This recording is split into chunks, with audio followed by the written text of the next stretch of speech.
Good morning, and thank you for attending our PNT committee meeting for September. A few reminders for our meeting today. If you are dialing in via telephone, Google Meet has muted you. If you need to speak to the group, please press *6 on your phone to unmute and mute. We kindly ask that only those who are speaking to the group unmute via Google Meet. PNT committee members, please reserve your question until the end of the presentation or ask in the Google Meet chat. Public comment. If you would like to provide public comment, a COI must be on file. Please send an email to medicaidpharmacy@utah.gov. Attendees that are not members of the PNT committee, please enter your contact information in the Google Meet chat or send an email to medicaidpharmacy@utah.gov. Please use the chat on the right if needed. Please provide normative feedback after the meetings to help us improve our process moving forward. Thank you, and I will leave that to Dr. Sikri. Good morning and welcome to our Pharmacy and Therapeutics Committee for Thursday, September 18th, 2025. And today our topic is select botulinum toxins for approved non-cosmetic medical uses. As part of the welcome and introduction, I'd like to have each member review the minutes that went out from our meeting Thursday, May 15th, 2025. Are there any errors or additions that anyone would need to make? If not, could I have someone make a motion to approve these minutes? I make a motion to approve. Thank you, Nin. Second?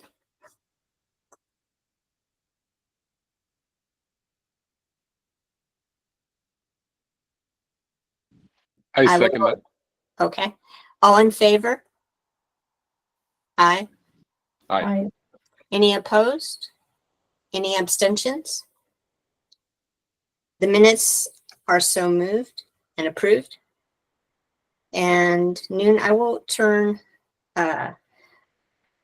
housekeeping back over to you. Yes, so a housekeeping item for today is we have a new pharmacy director. His name is Thomas Davies. I don't see he is on right now. So I will let him introduce himself to the board when he comes up. Thank you.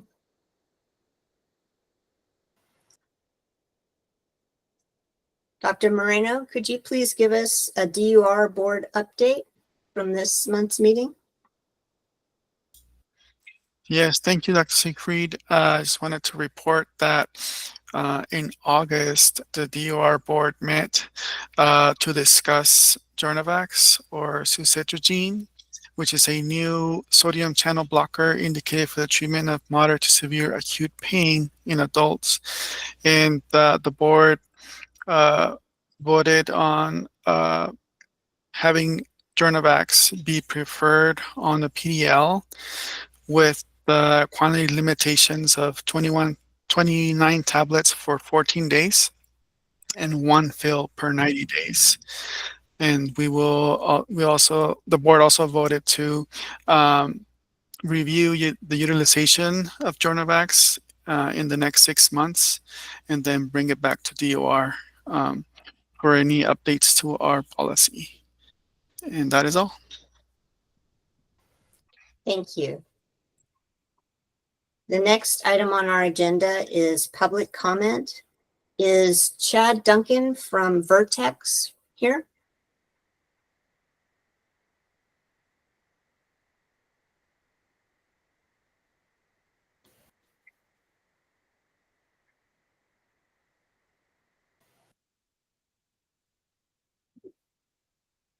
Mr. Duncan, are you on the call? I don't think he's coming on yet, Dr. Siegfried. So maybe we can come back to him in a little bit. I saw that our pharmacy director, Mr. Thomas Davies, is on the call. Would you like to go back to the housekeeping and have Tom introduce himself? Yes, thank you. Hey, good morning, team. Sorry, I had some computer problems this morning, but as Noom said, I am the pharmacy director here for Utah Medicaid. I joined 4 days ago. Looking forward to collaborating with the team. Nice to meet everyone. Good to meet you. Welcome. Next on our agenda this morning is update to the nonsteroidal anti-inflammatory drugs, or NSAIDs, drug class name. Noon? Yes, so with the approval from the DUO board for the Tronavax to be a refer on our PDL, the most category that the Tronavax would fit under would be on our PDL along with other NSAID, but with that adding to the NSAID class will make the NSAID broader than what it just in there. So the team has decided to change the name from the non-steroid anti-inflammatory to non-opioid pain medications. Something along the line. When I inform the PNT about the change about the drug class name on the PDL. Thank you. And now we will turn the time over to Dr. Valerie Gonzalez for the review of the select botulinum toxins for approved non-cosmetic medical uses. All right, thank you. Let me pull those slides up for you here.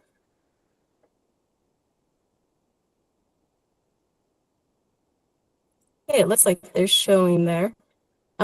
So today we are reviewing, well, let me get it to progress here. Okay, today we are reviewing 4 botulinum toxin products for approved non-cosmetic uses. I'll refer to botulinum toxin as the abbreviation BTX. There are 3 serotype A products, including onabotulinum toxin A, abbreviated ONA-A, abobotulinum toxin A or ABO-A, incobotulinum toxin A or INCO-A. We also review the serotype B product, rimabotulinum toxin B or RIMA-B. Therapeutic use of BTX, particularly type A, has been in practice for over 35 years.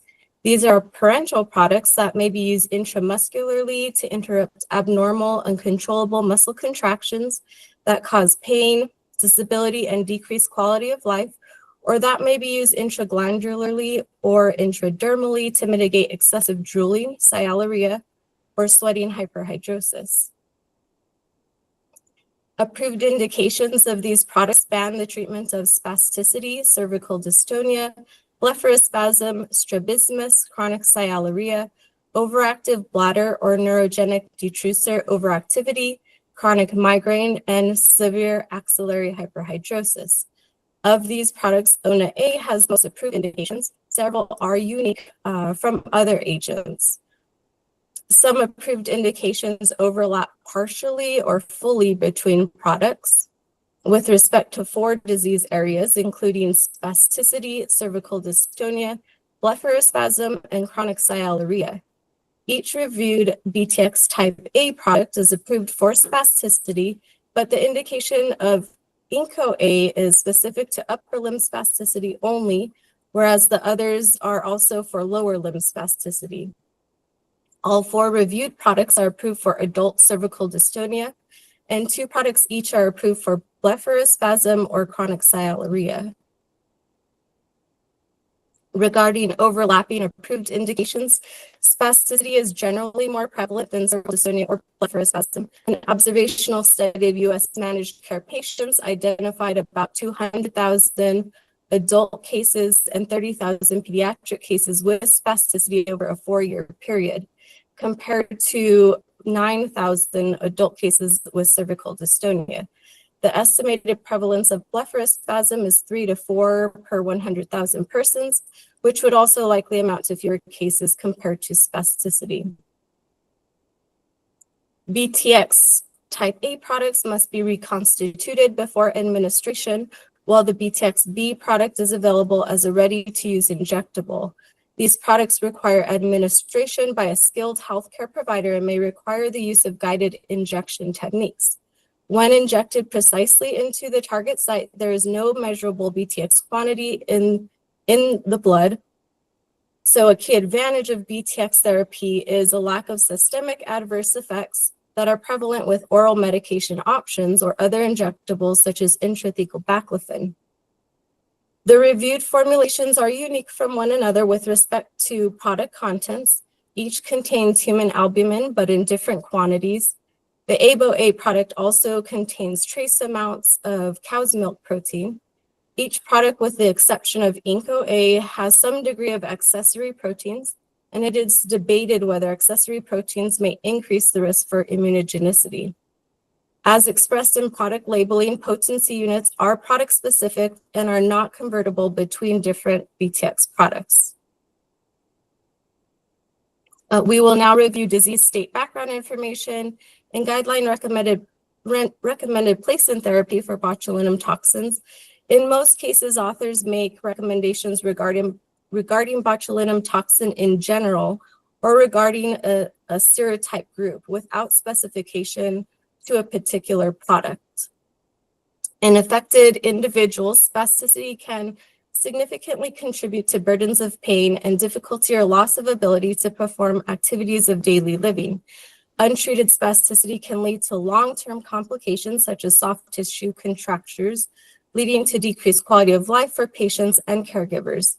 There are many neurological conditions in which spasticity can present, such as cerebral palsy, which is the most common cause of spasticity in pediatrics. Other examples include multiple sclerosis, or following a stroke event or traumatic brain or spinal cord injury. Each reviewed BTX-A product is approved for spasticity in patients 2 years and older. According to a recent guideline by American Academy of Physical Medicine and Rehabilitation, BTX-A is recommended for the management of focal upper and lower limb spasticity in adults and children. Other recommended options in select patients are intrathecal baclofen pump therapy or dorsal rhizotomy. In the setting of pediatric cerebral palsy, the American Academy of Neurology, along with other medical organizations outside the US, recommends BTX-A for the treatment of localized or segmental spasticity. A 2024 VA DoD guideline suggested BTX for the treatment of stroke-related spasticity, and an international consensus statement emphasized prompt consideration and implementation of BTX-A for post-stroke spasticity that interferes with activities of daily living or patient goals, or other patient goals. International guidelines also include BTX as an option for spasticity in the setting of multiple sclerosis or for amyotrophic lateral sclerosis. In recent years, cervical dystonia, or CD, has been conceptualized as a form of isolated dystonia in adults, which involves the cervical region and possibly the shoulders and hands. Isolated means that no other accompanying movement disorder is present except for tremor. Severe CD leads to prominent posture abnormality, inability to fully control the head, neck, or shoulder position, and high burdens of pain and disability, especially if left untreated. All 4 reviewed BTX products are approved for CD in adults. No recent guidelines within the last 5 years were identified for CD treatment. However, expert reviews and older guidelines recognize BTX as a first-line therapy for CD to prevent muscle contractures and disability. The up-to-date expert review strongly recommends BTX for most patients with CD who require treatment based on high-quality evidence. Authors express there is little evidence to support a recommendation for one BTX product over another.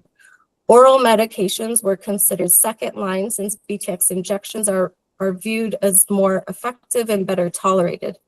An older, often cited American Academy of Neurology guideline from 2016 recommended BTX-A or B as first-line therapy for CD. Chronic sialorrhea is a symptom that can manifest during a variety of neurological conditions or as a medication side effect. In US insured patients, Parkinson's disease and cerebral palsy were the most common comorbidities among patients diagnosed and treated for sialorrhea. Clinical complications of sialorrhea include perioral skin damage, speech impairments, dehydration, and increased occurrences of aspiration and pneumonia. The condition hinders self-esteem and participation in social, educational, and work-related activities, thus reducing quality of life. Two reviewed products, Inco-A and Rima-B, are approved for chronic sialorrhea. Their indications differ by the approved age for use. Inco-A is indicated for patients 2 years and older, while Rima-B is indicated only for adults. Few recent guidelines were found regarding sialorrhea, but overall experts recognize BTX as a treatment option.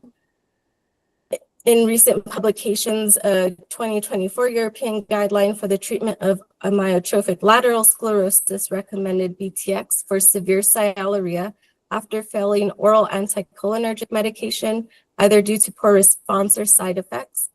And a 2022 US expert consensus statement recognized BTX as a treatment option for pediatric sialorrhea. Blepharospasm and strabismus are ocular dystonias characterized by either uncontrolled closing of the eyelid or involuntary turning of the eye laterally or vertically. They are relatively infrequent disorders, but the prevalence may be higher in certain populations, such as in Down syndrome or cerebral palsy. The resultant visual impairments have negative impacts on activities of daily living, including education, physical function, and psychological well-being. ONA-A is approved for the treatment of blepharospasm or strabismus in patients 12 years and older, and Inco-A is approved only for adults with blepharospasm. No recent guidelines were found regarding the management of these disorders. However, the 2016 American Academy of Neurology guideline was commonly cited by expert reviews. This guideline recommended ONA-A or Inco-A for the treatment of blepharospasm. Expert reviews and UpToDate note that BTX-A is generally the preferred first-line therapy for blepharospasm, and BTX can be considered for strabismus that is not resolved by orthoptic eye training. This slide and the next cover additional indications that are unique to only ONA-A. ONA-A is indicated for adults with severe primary axillary hyperhidrosis who have inadequate response to topical treatment. While no recent guidelines were identified for this condition, UpToDate describes BTX or microwave thermolysis as second-line options for this disorder after trial of topical antiperspirants or glycopyrronium. Chronic migraine is defined as having migraine-like or tension-type headache days occurring at least 15 days per month for at least 3 months, with at least 8 days per month involving features of migraine headache. More than 3/4 of migraine patients experience moderate to severe headache-related disability. Headache prophylaxis agents with high-quality supportive evidence in the population with chronic migraine, and which are strongly recommended by the Canadian Headache Society, include ONA-A in addition to particular CGRP inhibitors. Propranolol is also strongly recommended but has moderate quality evidence, and topiramate is weakly recommended. The VA DoD guideline also took a similar approach to the Canadian guideline, recommending the same set of prophylaxis agents for chronic migraine. A broader set of agents is recommended by the American Headache Society. Their additional options have an evidence base mostly in episodic migraine or were studied before frequency categories were used. Overactive bladder, or OAB, affects approximately 12% of adults, with higher incidences in advanced age. Some OAB cases are associated with neurologic disease or injury, referred to as neurogenic detrusor overactivity, or NDO. For example, conditions such as MS, spinal cord injury, Parkinson's disease, stroke, and neuropathy are associated with lower urinary tract dysfunction. ONA A is indicated for NDO in patients 5 years and older, including adults, or for adults with non-neurogenic OAB. Indicated patients are those who have an inadequate response or intolerance to anticholinergic medication. According to the American Neurological Association, intradetrusor BTX injections or neuromodulation strategies are options for the treatment of idiopathic OAB that inadequately responds to oral pharmacotherapy based on high-quality evidence. This organization also expressed a similar treatment approach for NDO. Randomized controlled trials, or RCTs, with head-to-head comparisons of BTX products were identified for the approved indications of cervical dystonia and blepharospasm only. All involved comparisons of newer agents to ONA A. In the setting of cervical dystonia, comparator studies were identified for each agent in comparison to ONA A. In the setting of blepharospasm, comparative studies were found for INCO A versus ONA A. Most studies were in patients who had prior response to and were on stable doses of a BTX product, mostly ONA A. Additionally, all studies assessed only a single treatment dose, so were short-term studies. Similar efficacy was demonstrated between ONA A and other BTX products when used at certain doses or unit dose ratios based on the patient's prior regimen. These studies tended to support a similar safety profile between these doses of APO-A or INCO-A versus ONA A, whereas the incidence of dry mouth was often greater with RIMA-B compared to ONA A. Contraindications for all botulinum toxins include infection at the intended injection site or a history of hypersensitivity to any BTX product. Additionally, the ABO-A formulation is contraindicated in those with hypersensitivity to cow's milk protein. Due to post-marketing case reports, all BTX products carry a black box warning regarding the potential for the toxin's effect to spread beyond the local injection site, potentially causing serious adverse events such as dysphagia, breathing difficulty, or visual and speech disturbances. Those at greater risk include children treated for spasticity or patients with predisposing conditions involving respiratory or oral facial weakness or co-occurring neuromuscular disorders. Each product has a labeled warning regarding hypersensitivity reactions and has a warning that BTX products are not interchangeable with one another on a unit ratio basis. Because BTX is an exogenous large molecular protein, there is transfer developing anti-drug antibodies, abbreviated ADAs, with these products. The duration of BTX treatment is significantly associated with the development of neutralizing ADAs.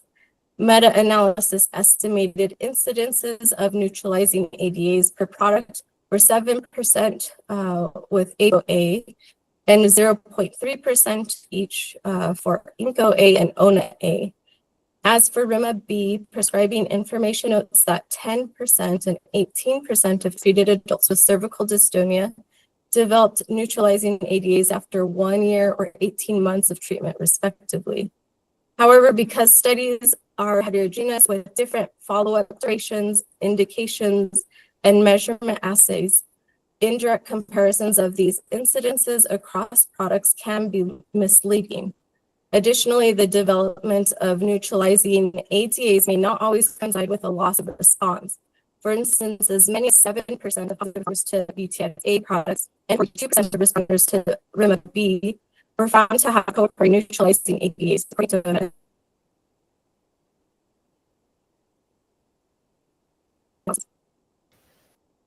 certain products also have warnings applicable to particular indications for use. Most are unique to ONA-A and its additional approved indications. Regarding the Utah Medicaid preferred drug list, only only ONA-A as Botox is currently categorized by preferential status. It's listed under the migraine prophylactic therapy category as a non-preferred product. Although the other BTX products are not preferentially categorized on the PDL, prescribing of all BTX products requires submission of the drug class specific authorization form, with the exception of Dysport or ABO-A, when used in patients ages 2 to 17 years old. BTX utilization by the Medicaid fee-for-service population comprises use of mostly BTX type A products by over 95% of patients on BTX therapy. Use is highest for Botox, ONA-A, followed by Dysport, ABO-A. Dysport utilization is comprised mostly of pediatric use. Of the reviewed BTX products, ONA-A has the most approved indications. Other reviewed products have some overlapping approved indications with ONA-A in the setting of spasticity, cervical dystonia, and blepharospasm. ONA-A has several unique approved indications and has the most documented off-label uses in pharmacy compendia, such as Lexi Drug and Micromedics. Reviewed guidelines or expert consensus statements review tended to make general non-product specific recommendations for the use of botulinum toxins in the setting of cervical dystonia or chronic sialorrhea, or for the use of the serotype A group in general for spasticity or blepharospasm. There are limited short-term head-to-head RCTs comparing the reviewed products.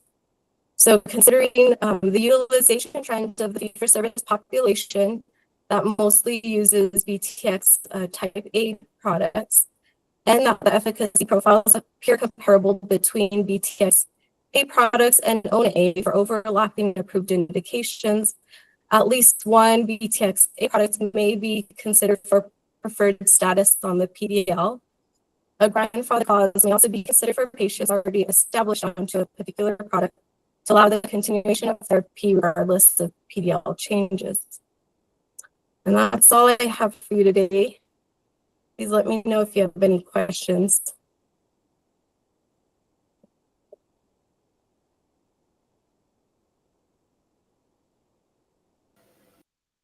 Thank you for that thorough review of botulinum toxins.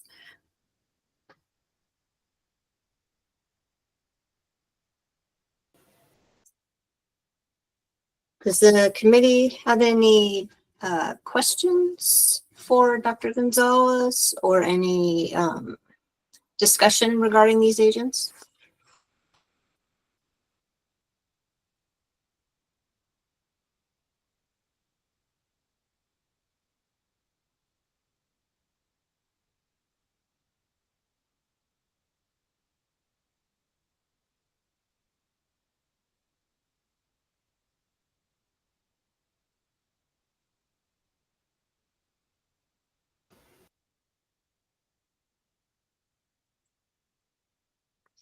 Well, I'll start out. I'd like to make a motion that since this class of medication is not interchangeable, that a grandfathering clause be allowed for patients already established on one particular product.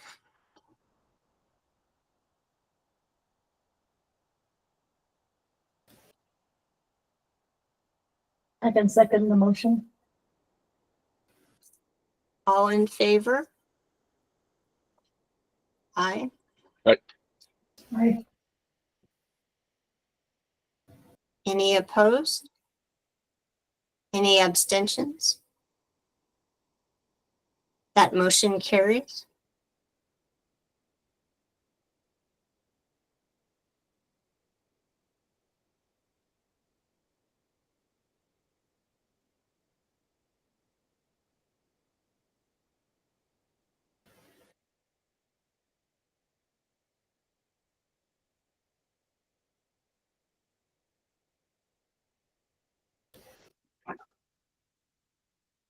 I'd like to consider a motion to include at least one BTXA product be considered on the PDL for preferred status. And hopefully it, taking into consideration, trying to include at least one product that has, broad, potentially pediatric and adult indications.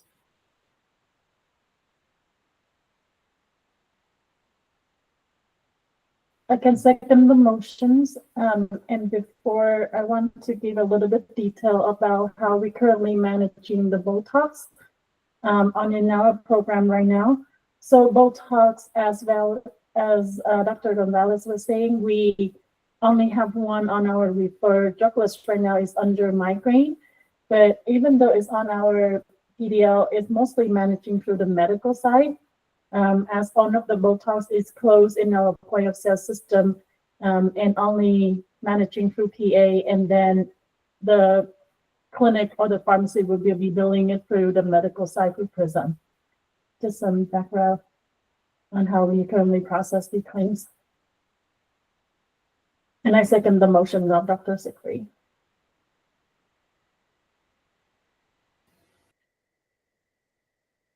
All in favor? Aye. Aye. Any opposed? Any abstentions? That motion passes.